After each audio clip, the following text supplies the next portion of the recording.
Primeiro, vamos voltar na origem, lá atrás na origem. Em 2008, tem um chinês que trabalhava na Audi, que foi trabalhar no Ministério da Comércio e Indústria da China. Esse chinês, que tem um nome chinês que eu não lembro, que hoje é um homem importante dentro do MIDIC deles lá, ele foi falar depois, ele não era do partido, que é raro, hein? Tem 50 milhões de pessoas no Partido Comunista Chinês. Ele pediu uma audiência com o ministro e ele falou: ministro, nós nunca vamos recuperar o atraso que a gente tem em carro térmico, que é motor a gasolina e câmbio. Uhum. A gente vai melhorando, mas os ocidentais, que para ele ocidental inclui o coreano, eles também melhoram. Então, a gente está aqui, eles estão aqui. A gente melhora, mas eles também melhoram. A gente diminui a distância, mas a gente não recupera o atraso.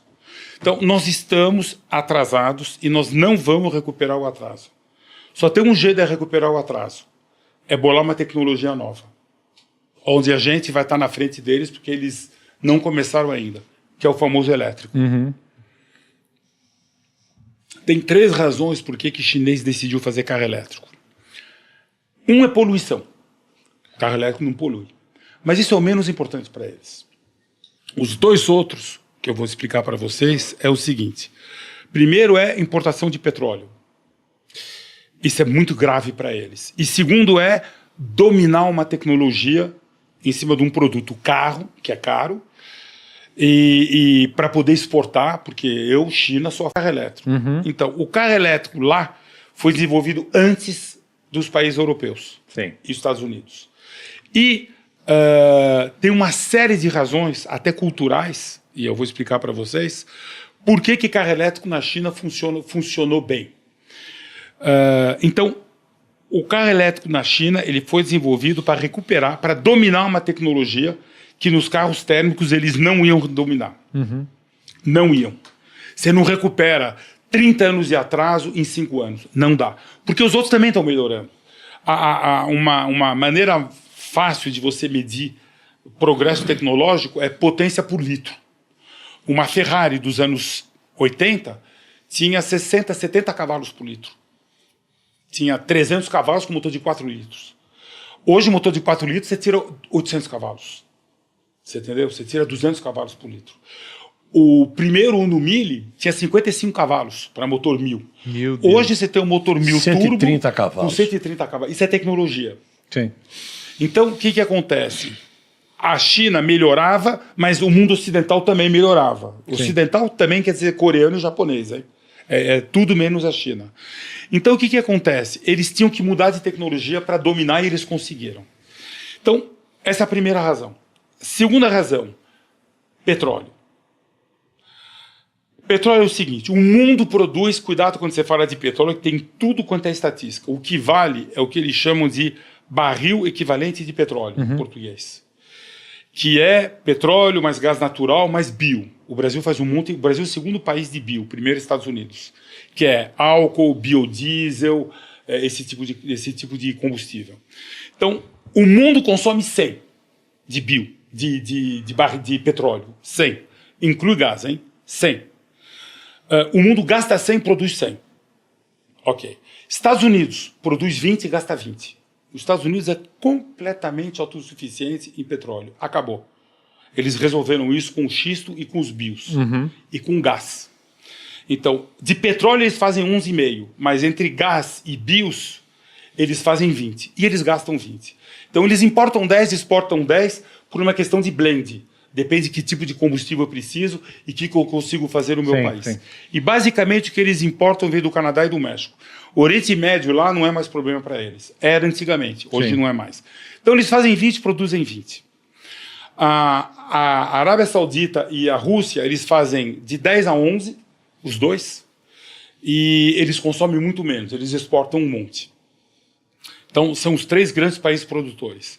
Depois você tem a Canadá e China, que fazem mais ou menos 5 cada um. Às vezes a China faz um pouco mais, às vezes o Canadá faz um pouco mais. O Canadá faz 5, gasta 2 e exporta 3. A China faz 5 e gasta 13. Então a China importa 8 milhões de barris por dia. É o maior importador de petróleo do mundo de longe. Então aí você tem 5 produtores. Sexto produtor, depois de China e Canadá, é o Iraque. E sétimo é o Brasil. O Brasil está com 4.400. O Brasil exporta mais de 1 milhão de barril por dia. A gente, por exemplo, nossa produção de petróleo passou de 3 para 3.400 esse ano, em relação ao ano passado.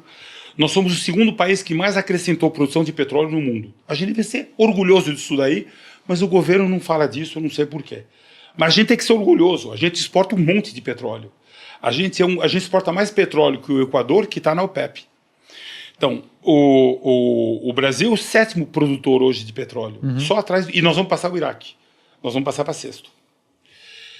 Atrás do Canadá. Você não esqueceu da Venezuela, não? A Venezuela faz menos de 1 milhão. Eles têm mais reserva que a Arábia Saudita. Pois é a maior reserva do mundo, né? Mas, Venezuela. Mas o governo lá... Eles estão prejudicados, né? O desgoverno. O desgoverno. Tá bom. Então, o que acontece?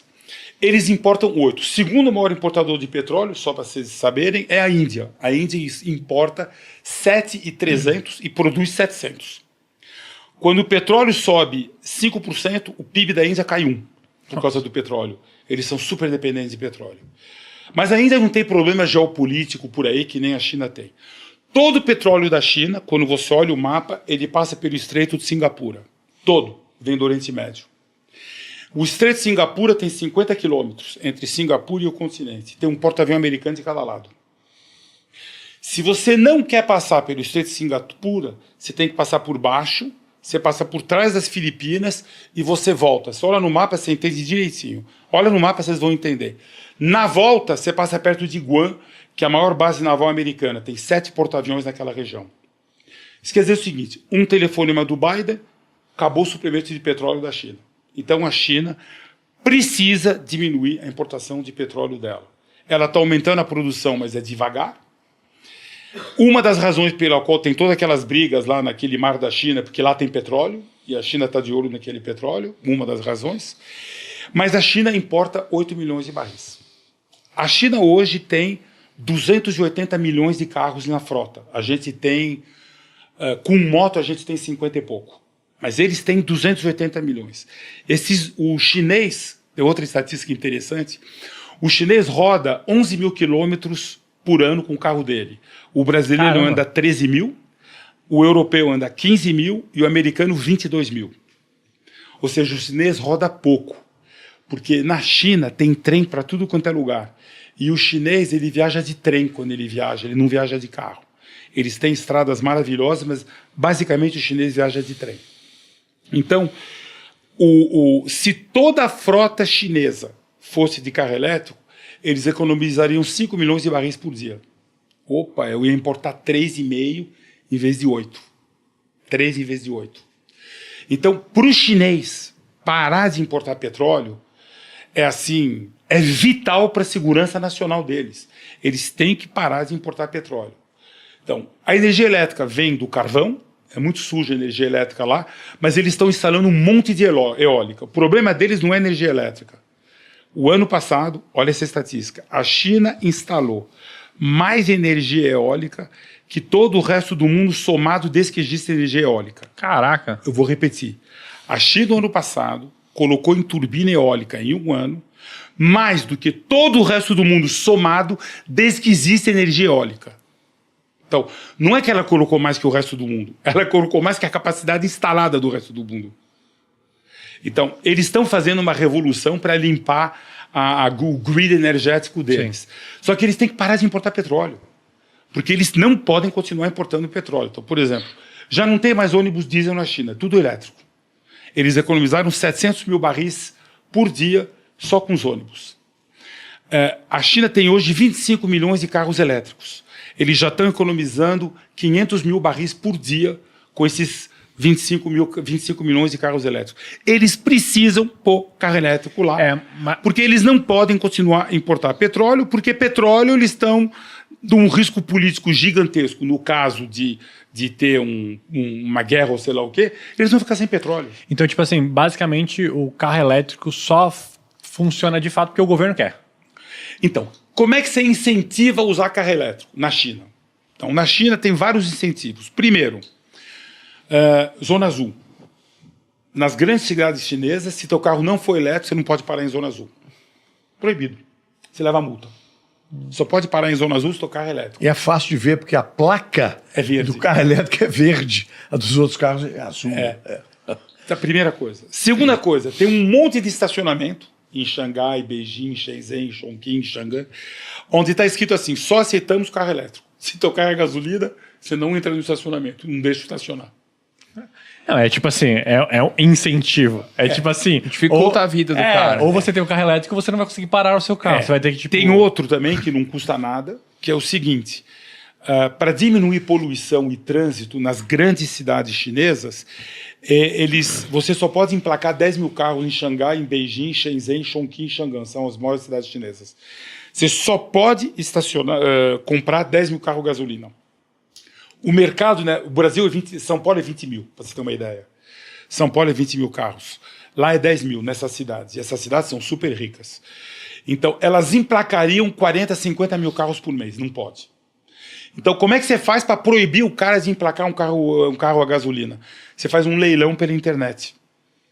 E uma placa de um carro a gasolina custa aí 100 mil renminbi, 15 mil dólares. Então, se você quer comprar um carro a gasolina, um Camry a gasolina, em Xangai, ou Beijing, ou Shenzhen, você paga 15 mil dólares de taxa no leilão lá, senão você não consegue. Por isso que quando você está em Beijing ou em Xangai, você não vê Corolla e você vê Camry, você não vê Honda Civic e você vê Honda Accord.